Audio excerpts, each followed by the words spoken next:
The problem I have is that far too many people say, I bought a house, this is the best investment I could make. And I try to recreate the point that it's a terrible investment.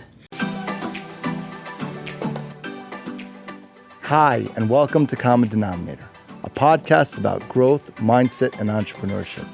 I'm Moshe Popak, and today we chat with real estate entrepreneur Todd Nepola. Todd is the president and founder of Current Capital Group and a seasoned real estate veteran with over 25 years of experience as an investor, manager, and developer. He'll share expert strategies on the management and ownership of retail and industrial properties and offer valuable insight to help you get started in the real estate industry. Before we start the show, just a quick ask. If you've been enjoying the Common Denominator podcast, we'd be grateful for a like, share, or subscribe wherever you listen to the show, Apple, YouTube, Spotify. It really helps us get great guests and helps promote the show. Thank you so much. Now here's my conversation with Todd. Hi, Todd, and welcome to Common Denominator. Thank you for having me. So I want to rewind this back because I always have memories. You know, we're both in the same space, in the real estate space, and I always love the beginning stories of how, because everyone always has that question, you know, it's high barriers to entry of how you start. Your first property you bought in 1998. Tell us about that story. Like, in other words, what kind of property was it? Well, how you cobbled together the funds, and then from there. It's a great question. I'm actually glad you asked that because far too many people think that I had this vision of building a real estate empire one day, and it was nothing like that. I was just looking for something that would distribute cash flow because my primary job as a stockbroker was on commission. So literally I was driving down the street here in South Florida on State Road 7, and it was a beautiful warehouse. It was 13,000 square feet, still is. And it had a for sale sign, and it said bank foreclosure. And I called the bank, and it was Gentra Bank out of Canada. And back then, that's how you bought properties. There was no media. There was no online. So I called them, and they said, the property's $600,000. If you can close faster, we'll do a little bit better. And I thought I stole it by buying it for $575. I thought I got this great deal.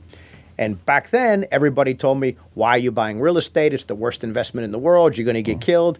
And I never forget, at the time, I was 25 years old, and the real estate attorney, who was probably my age now, he's probably in his early 50s, he asked me, what are you going to do with this? And I said, it has 7 tenants. Right now, 3 are vacant. I'm going to re-sign leases with the 4 that are there because of the foreclosure. The lease is avoided. So I'm going to re-sign them, and I'm going to clean up the place, and I'm going to get 3 new tenants. And then I'm going to reappraise the building, and I'm going to refinance it. And then I get all my money back. And he literally laughed in my face, and he goes, you think it's that easy to do real estate?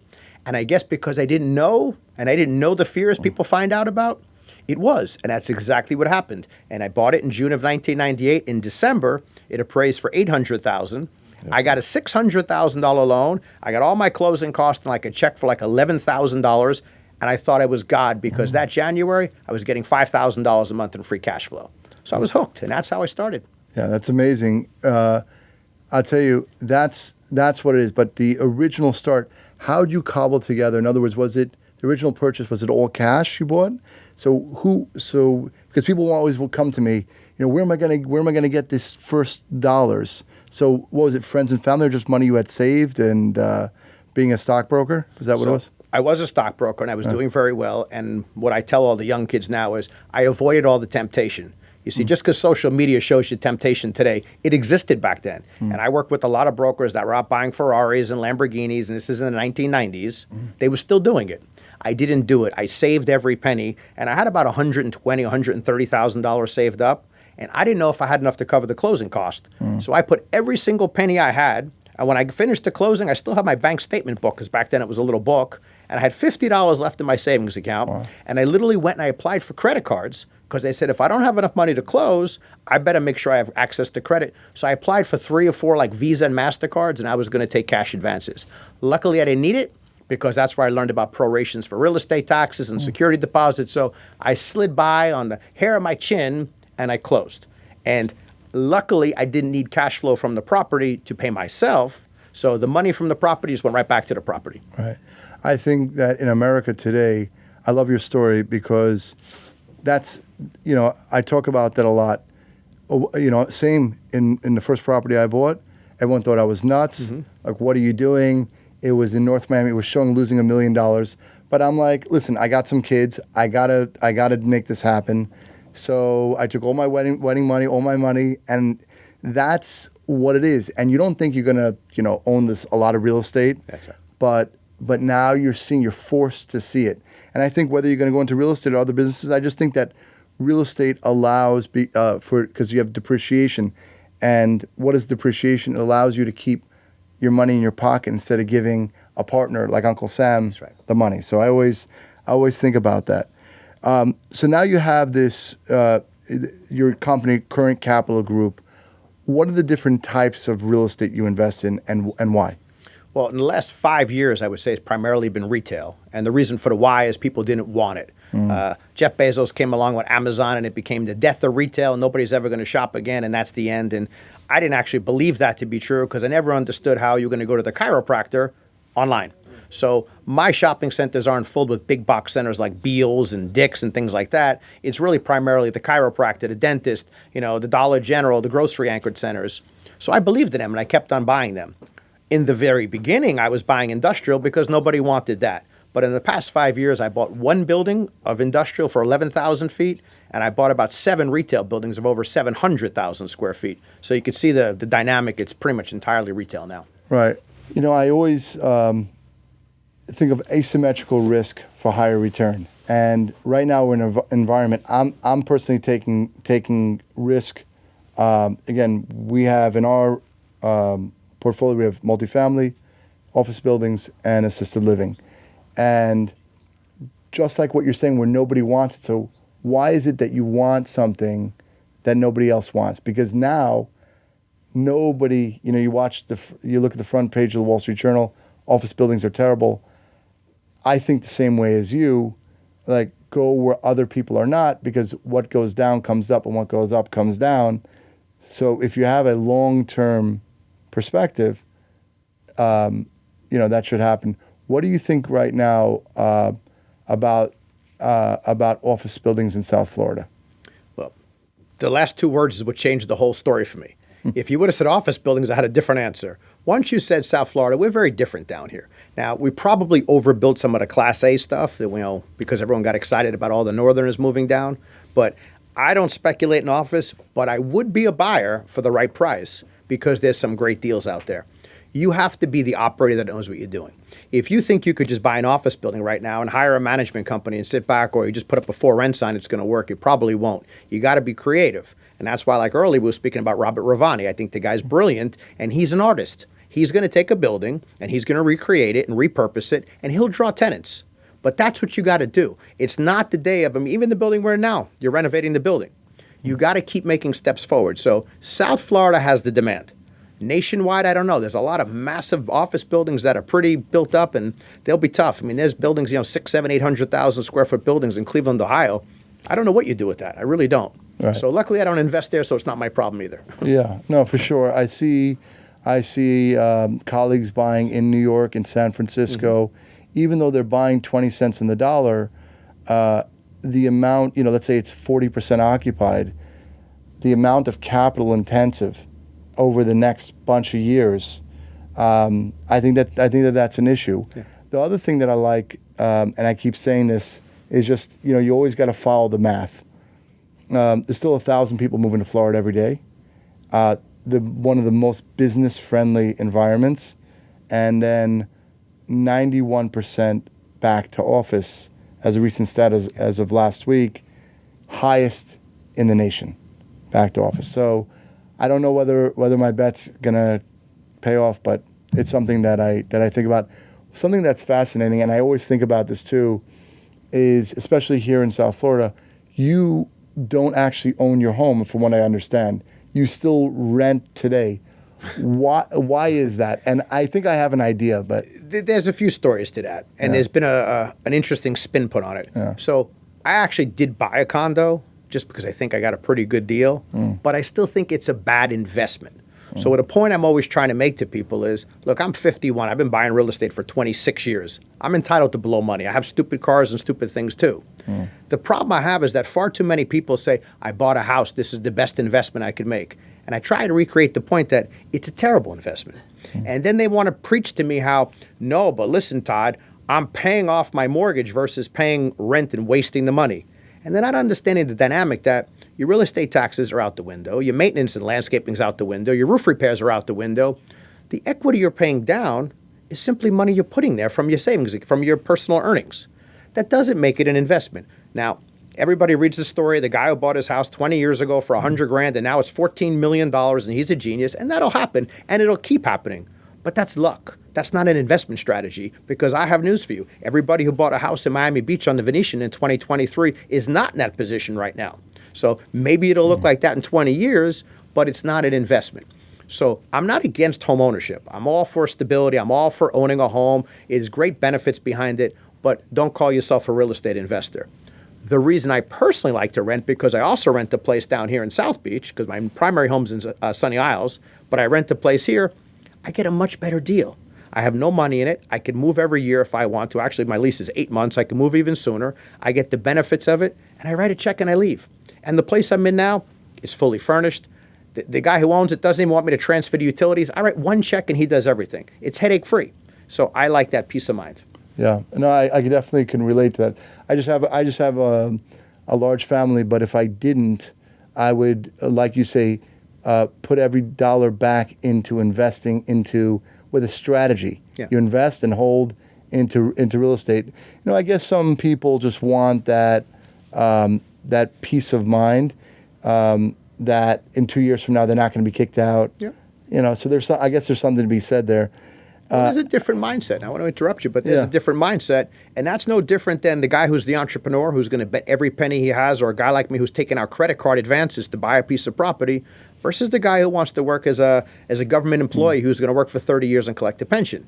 Yeah. There's different risk tolerances. However, I've been married, and I know what it's like when you have a wife and kids, and you're going to own a home whether you like it or not, because you need that stability. You don't want to move your kids every 3 years. But you can't kid yourself. That's not an investment. If you're lucky and it goes up in price, God bless you. But don't consider that your investment. Yeah, but I do believe, I was with somebody yesterday, he has about 3,000 agents all over the country, and we were talking about Florida. I'm a big believer in general of price appreciation over the next 10 years. If you do own a home in general, definitely in Florida. The example that he used, you take New York City to the tip of the Hamptons is 118 miles. Mm-hmm. You take Jupiter down to Homestead is also 118 miles. 6.5 million down here in South Florida, 8 million in New York. Supply and demand, beautiful weather, right? All the arts and restaurants and things that are happening here. So if you're going to buy and you don't have to sell, the odds are pretty good, but it still is a gamble. I would agree with that. I'm going to add one more thing. You said Sure. homes. And if you're referring to homes as a house, and certainly not even one in a gated community, I couldn't agree with you more. Yeah. The condos are a different beast, and I like living in a condo, so I should have added that. I don't want a house. A house is always better. But once you live in a condo, we all know what's going to happen in South Florida come January with these reserves coming into place, and we all know what happens with condos historically, whether they're in Manhattan or they're in Florida.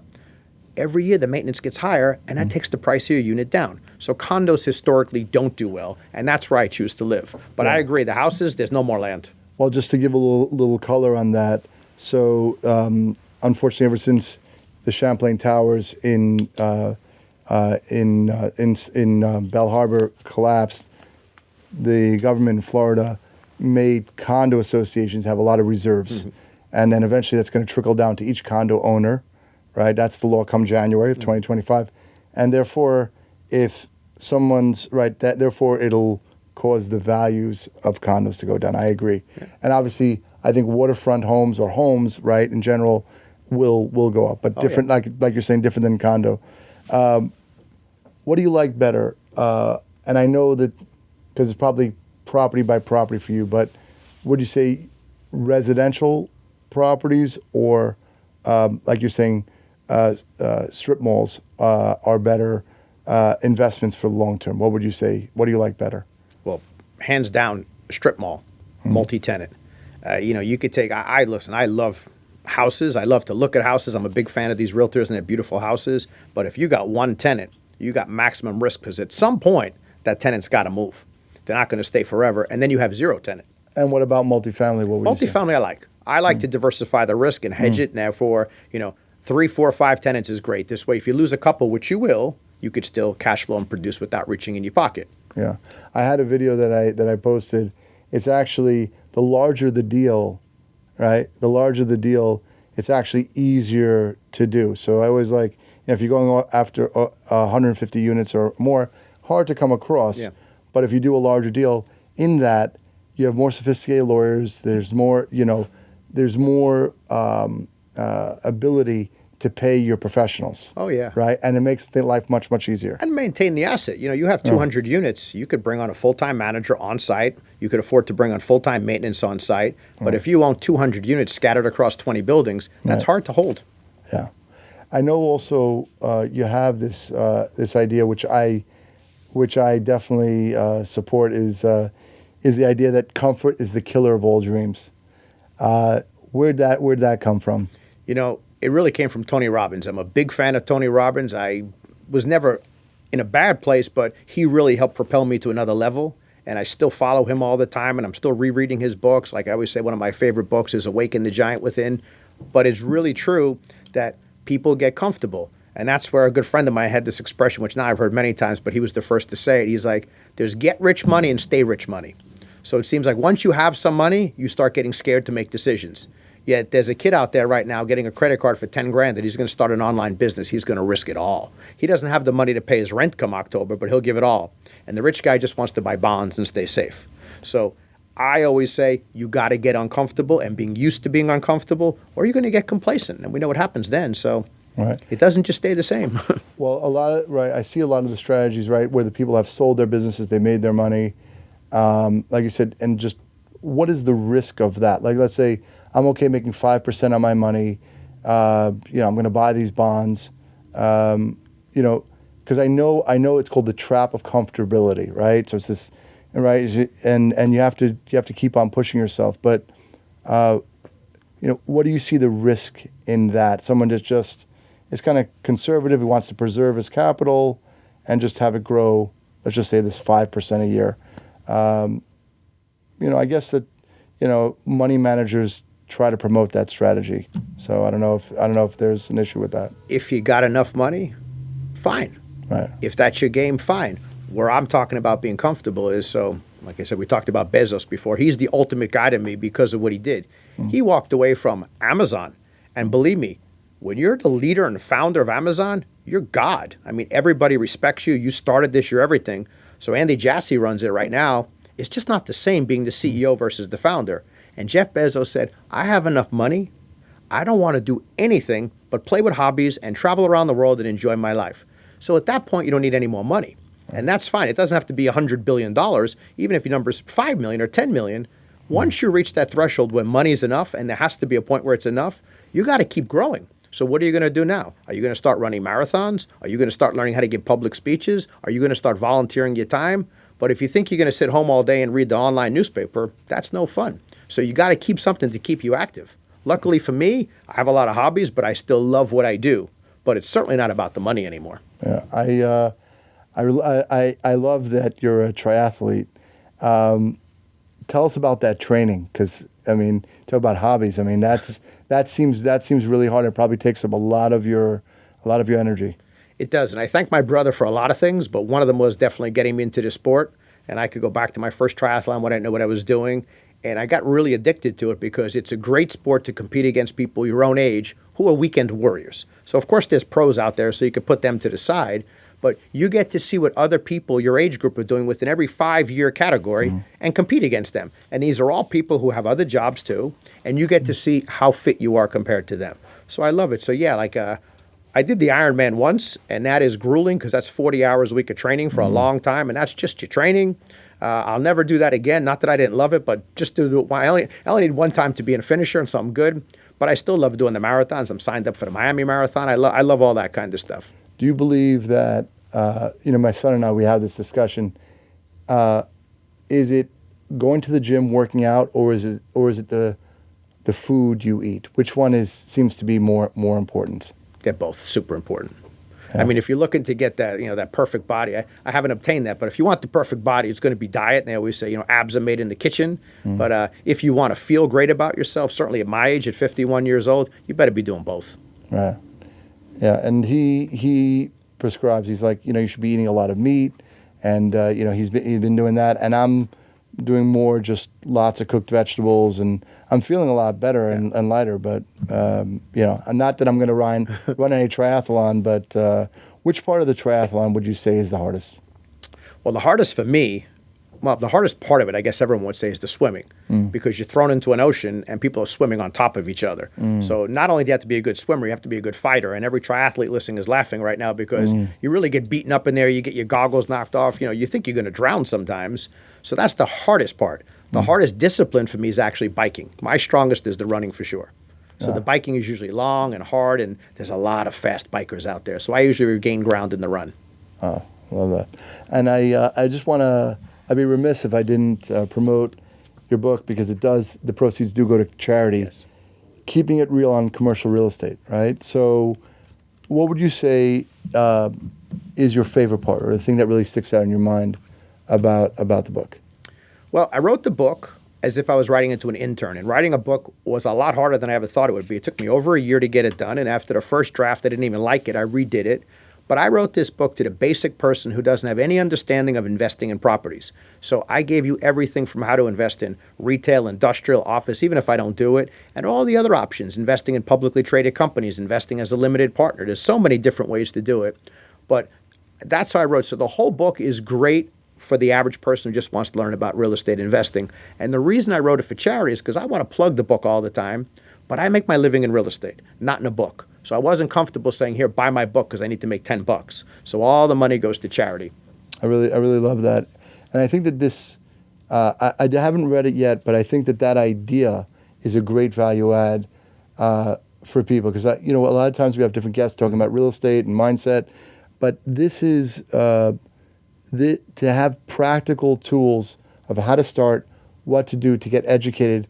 People just say, just take the time, even, whether it's reading the book or even go online to start getting educated about real estate. But I even think even before that is to just start managing your finances, money coming in, money going out, getting comfortable with money. Yep. Right? They don't teach you that in school. No, they don't. but I'm a big fan of that. Like just getting really involved with that. But you mentioned about charity. I know you help a lot. What is your favorite charity and why? There's a million great causes, so I want to stress that wherever you want to go is where you want to go. But I became familiar with one in South Florida called the Nepola Foundation through my stepson, Frankie, who had a brain injury from a car accident at 13 years old. And at first, I didn't really quite know what they were doing. But when I learned it, the process is really to help children as they become adults, and they call them unique abilities, and they are unique individuals. They're very capable of doing a lot. So this company, this foundation, Nepola, they place them in different situations. So they'll get you a job maybe at Foot Locker, or maybe a job at a farm, or maybe a job at Sedano's. And they're always looking for more people to employ these people. So if you know anyone listening, that's what they're looking for, the Nepola Foundation. But it helps these people that we look at sometime and we think they have these limiting beliefs, but they really are way more talented and able to do things. They just have some special skills they need help with. So I've really gotten involved with Nepola. I think that they're fantastic. I like to promote them all the time. And I love Lily Nepola, who runs it, and her son George runs it, and they do it for Alex. That's why they started it. Their son Alex had some needs. And it's a fantastic organization to see these young people go out and get jobs. Because we all go to work, and so many of us, not me, but so many people complain about their work. These kids were fighting to go out and have that opportunity to get a job. So it's one of the greatest ones I've come across. It's interesting. I'm going to be speaking on a panel next week about charity, about giving. Mm-hmm. And one of the questions was about how do you see an overlap between charity and how it adds to your business growth? Do you see the relationship there? When I first started getting involved in charity, it was always writing checks. And the first couple feels good. It makes your ego feel really good. And then they get big and go, wow, I could afford to do this. I'm helping so many people, but you don't really have a clue. So until you really start getting your hands dirty in charity, you don't really know how you're helping. So I like to get a little bit closer to it. I don't look at any charity as helping me. But the truth is, with that being said, like I just said, Lily Demola's husband, he's one of the biggest bridge builders in the country. So I have that network available to me because I built a friendship with them from that. And that could happen in any charity. So I wouldn't go looking for that, but certainly it does exist if you wanted to utilize it for that. But I wouldn't expect anything out of anything. Yeah, I was thinking more along the lines like it probably fine tunes your character, because in business it's also like an ebb and flow of things. And so when you give out, it seems like the universe just returns all the time, and in strange ways, always in strange ways. Well, that goes further than charity. That goes just as far as just be nice to people. And I preach this to my kids and all the younger kids that I mentor. You really don't know what somebody else is dealing with. And we read that all the time and we hear it, but it's just true. And people are far too hard on each other, and they're judging each other, and social media is criticizing each other. Just give people a break, man. Lighten up a little bit. I know, right? All the time. On that note, what is something, in your journey of everything you've seen, what would you say is something that you're grateful for? I'm grateful to be alive. My dad always said, a day above dirt's a good day. So I wake up every morning and I always say, give myself some 5 things of gratitude. And the first one is always, I woke up. Everything else could be solved. Just wake up. That's start number 1. And then, of course, I'm super grateful to my daughters. I have 2 daughters, teenagers. They're both in college. They're doing great, knock on wood. And they make me live better because I have a different standard of what I would do now as a person because I have 2 daughters and I'm a girl dad versus not. So I'm grateful to that. I'm grateful for a million things, but those are the primary ones. Definitely the children will help you grow whether you like it or not. Yes. For sure, which is amazing. That's why I have to dye my hair now, because it used to be brown. Now give you a lot of gray hair, those kids. Yeah. You can see it here in my beard. What would you say is the common denominator of successful real estate investors? What would you say is the number one thing? First is going to be attitude. You got to have the right attitude. Everybody could read all the books and have all the education and understand how to read Argus reports and how to understand offering memorandums, but you got to have the right attitude and be willing to go in and deliver. And that's a lot of hard work. And a lot of people underestimate what they think they could do in a year on a property. And they think that, overestimate. They think in 1 year they're going to buy the property, turn it, re-tenant it, and do all this stuff. And sometimes it's not that quick. I happen to have caught a good time, and I got lucky and I had a small property. But you really have to know that this takes time. And the rewards that you see, like I said, on social media of the rich guys from real estate, that didn't happen overnight. We're talking about the real estate barons of the world, whether it's, Blackstones and these guys. This took decades to get there. Yeah. People don't realize that. Yeah. But really eye-opening, really appreciate it, Todd. Thank you for coming on the show. Again, I want to make another plug for the book, Keeping It Real on Commercial Real Estate. How can people get the book, follow you on social, and be in contact? The book is available on Amazon. You could go to toddnepola.com. I know sometimes Amazon sells out. Barnes & Noble, Target, any online retailer has it. But toddnepola.com has the link right to the publisher. Follow me online. I'm at social media. I'm on the TikTok. I'm on Instagram at Life According to Todd. I follow more my Instagram, so I do reply to comments on that. Okay. And that's the best way to find me. Well, thank you so much, Todd. It's really Thank you. It's been an absolute pleasure being with you guys. Thank you so much. Hope you enjoyed my conversation with Todd. If you're watching on Facebook or YouTube, we'd be grateful for a like, share, and subscribe. And if you're listening on Apple or Spotify, feel free to leave a rating and review. Have a great day, and I'll talk to you again soon.